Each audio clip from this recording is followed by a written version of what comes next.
Well, the National Coalition for Proper Human Sexual Rights and Family Values, on the other hand, is demanding President Akufo-Addo publicly declares his stance against homosexuality. At a news conference on Thursday, the coalition said it will resist any attempt by foreign powers to change Ghana's laws on homosexuality. They are also threatening to remove any precedent who will bow to the international pressure to legalize homosexuality. Not use LGBT rights as foreign diplomacy and force it down our throats, because we will reject it. And if our leaders kowtow to these people, we will reject our leaders as well.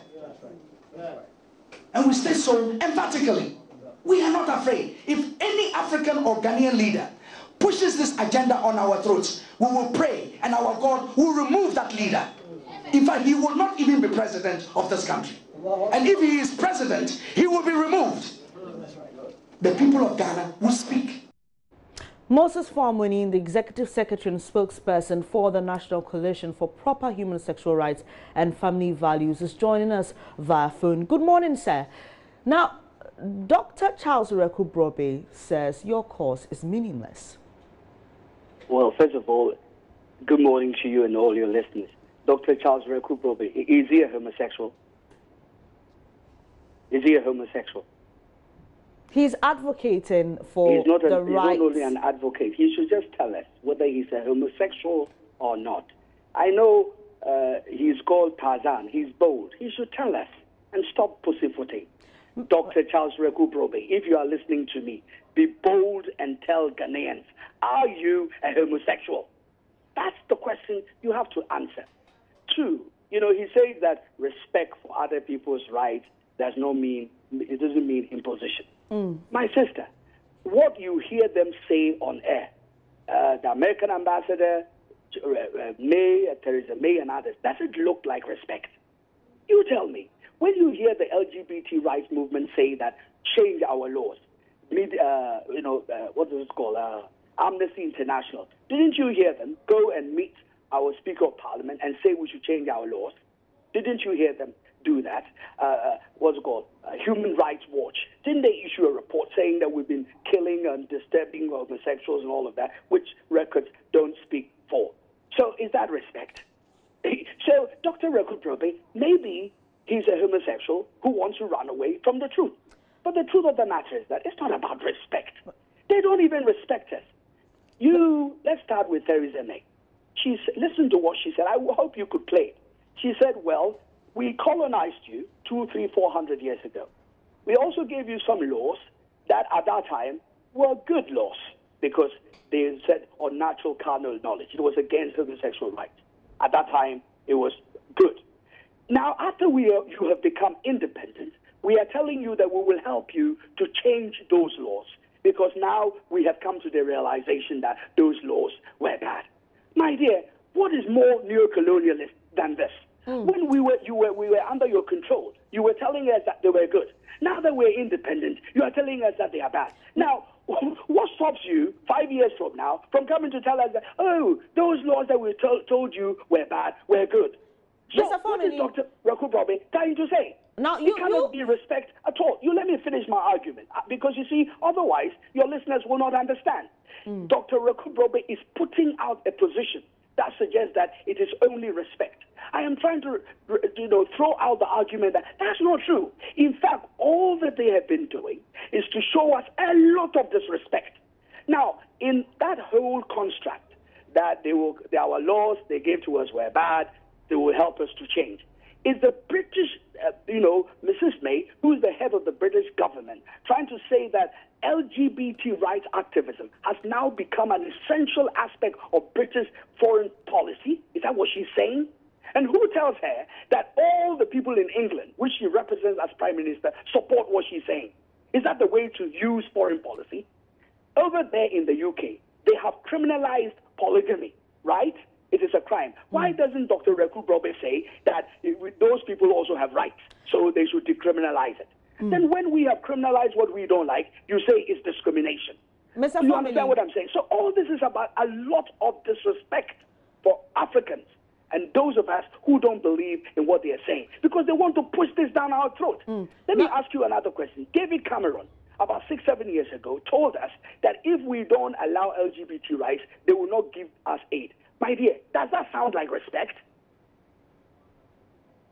Well, you've threatened to remove any president who will bow to the international... I didn't threaten. You know, okay, don't well, put you... words in my mouth. Okay. What I said was that you can play the tape again. What I said that this is a social movement, and it's good that you play the whole tape, because it's a statement. We're going to publish it. I hand-wrote it for a purpose. I said that this is a social movement. 2, it is apolitical, but it might have political consequences. Because if a political leader determines that he's going to push us down that line, Ghanaians will resist it. And we will pray so that our God, he will not even become president, because God will prevent him from doing that. And that's the truth. I will give you one example. All of you thought that the Democratic Party was going to win the American election. That is what all the media predicted, including the liberal media in America, right? That Mrs. Clinton was going to be the first woman president of America. We went on our knees and we prayed to our God. Guess what? Trump is president. And recently he said they won't allow gay marriages, right? Pence is also an evangelical Christian. So we believe in the God that we have believed in. But you even put the religious matters aside, my dear. We are not saying we're going to remove anybody. The point we're making is Ghanaians as a society, by our custom and our customary law and our culture, we reject that behavior. But we're not against people like that. We stated it clearly in our report, and we stated it. Our motto is winning with the love and care of God. I'm repeating again, winning with the love and care of God. In Ghana, we consider homosexuals and people with those problems as people with a problem, and we will assist them. We will classify them as people who need help.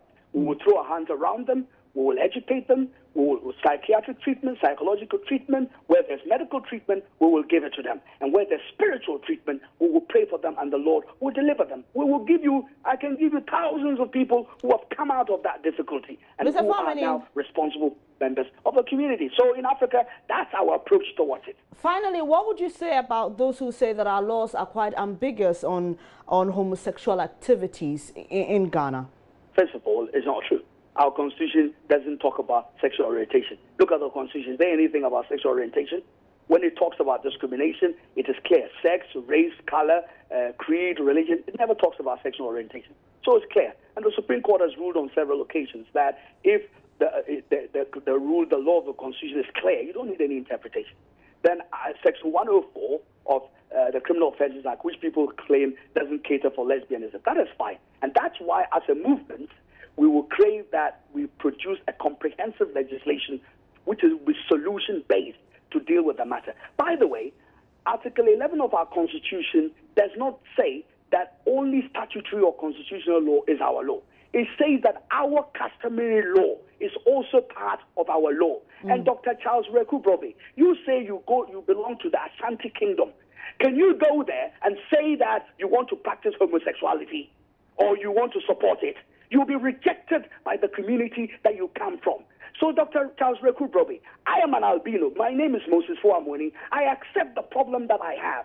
But God being so good and my father being a minister of the gospel trained me to be able to cater for the weakness that I have genetically. So if you are a homosexual, let us help you so that you get out of it, rather than using vestiges of colonialism to support this degenerate moral behavior. Dr. Charles Rekubrobe, you are more important than this low-class vermin. How can a man have sex in the anus and you say it is a human right, we should respect it? You are wrong, and Ghanaians don't believe in what you're saying.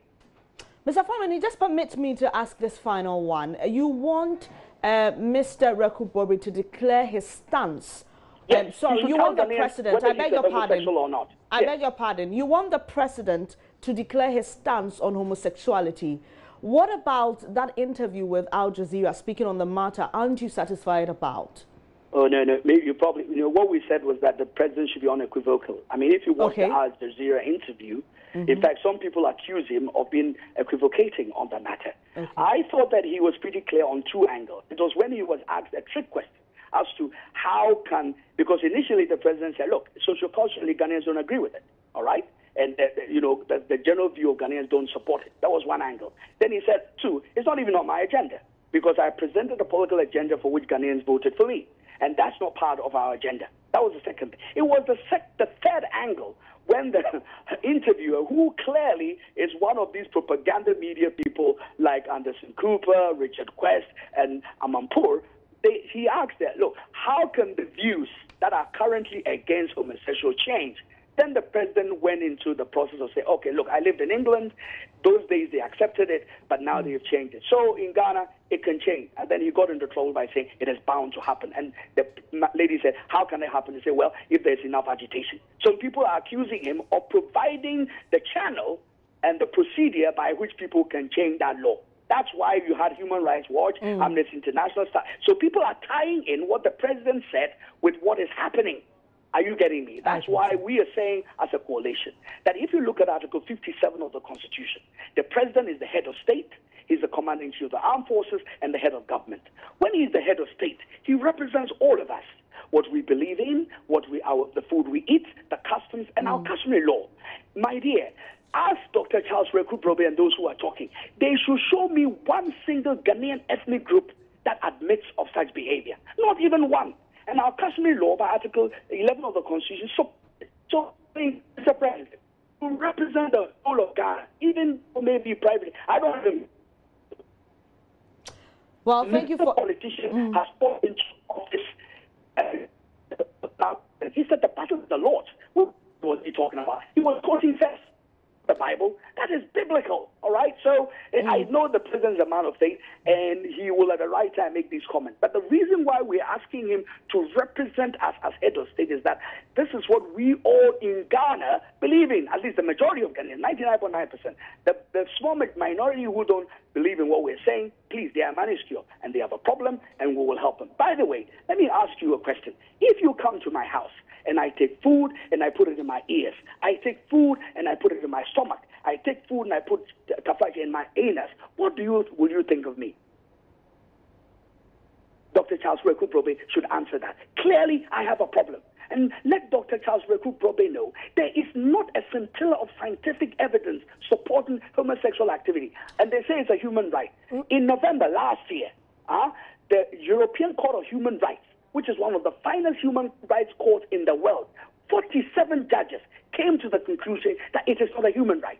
And that if any country does not allow same-sex marriage, it is not committing any breach of violation of international law. So really, Dr. Charles Reku-Brobe noted it is not a human right. There's a lot more to talk about, Mr. Foamini. Hopefully you would have more time to do that. But we'll leave it here today. Grateful for your time. Moses Foamini is spokesperson for the Coalition for Proper Human Sexual Rights. We tried to reach Dr. Reku-Brobe for this conversation, but unfortunately we couldn't get through to him. But we'll do so and bring it to you later.